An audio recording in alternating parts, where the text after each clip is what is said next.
So what is men's work? There are a number of different elements to men's work that I'd like to talk about and mention so that we can consider these things as we strive to move forward in the world and to become better men. At first, I just want to say that there are a lot of things internally that we need to deal with, and that men's work encompasses looking at our physical and mental health, thinking about our spiritual health, also looking at our emotions, our feelings, coming to a deeper sense of emotional maturity, and really engaging seriously our inner lives. Also looking at our actions. How do we respond to things in our communities, in our families, in our relationships, whether they be platonic or romantic? What are our relationships like? Also, there's another element of engaging how we act, how we respond as a privileged group. How do we relate to others? So having the privilege, power, and fatal entitlement of patriarchy, and for many men of color, for African people, indigenous people, I talk about a provisional power because patriarchy is also in intersectional relationship with racism and colonialism. So in many ways, patriarchy for people of color, for indigenous and African black people, may look different, may feel different, may be expressed different or taken differently. So that's an important nuance to really talk about and connect with. Also, what are these relationships that we have? And in many ways, they have been negative within the context of patriarchy. So we need to look at our relationships to women, to the LGBTQ plus community and our family, to children, to the earth herself, and to our natural environment.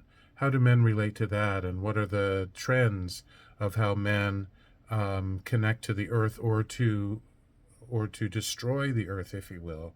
There are many ways that we conduct ourselves in a world that are very dangerous and deleterious to nature and to the balance of nature and contribute to climate change. So that's another thing that we can really look into.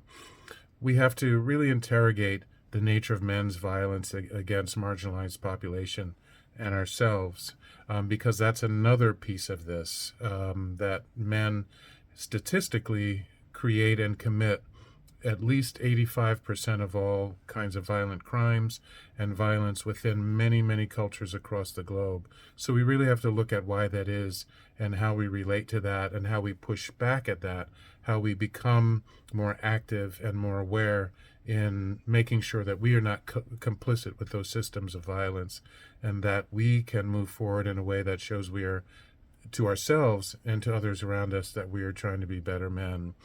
We do have to look at these hard issues of rape culture, of domestic violence, gun violence, and what I call fatal entitlement, that we feel we are entitled to women's and others' bodies without being checked for that.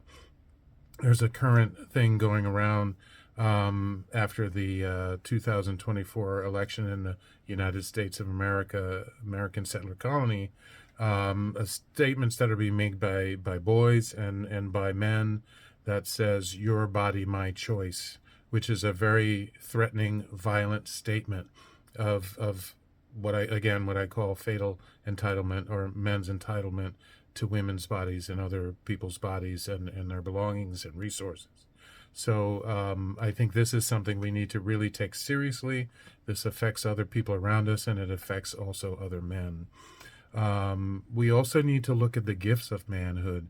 How is that we, hold our ways of nurturing others? We often talk about protection as being part of manhood, but what does that mean? What does that actually mean? And are we narrowing our ideas of what protection for others is like, protection for our communities, for our relationships, for the people that we care about and love? Also, what are our communal connections? What do those look like? What are the gifts of us in community? And also, what does the strength in our own vulnerability look like? And how we support each other to be better men. So I'd really like to connect with you, connect with organizations, groups, communities around issues of men's work. Please look into the Men's Work group, Men's Work Initiative group on Facebook. And please look at my link tree for some of the professional services that I offer, the ways that I consult with groups, do education, and also provide facilitation services for groups and organizations. I would absolutely love to talk with you more about men's work and what that means to you, what that means to us, what that means to societies and cultures, and even nations and men around the world. So thank you so much for listening to this, and I really hope to hear from you soon. Let's talk.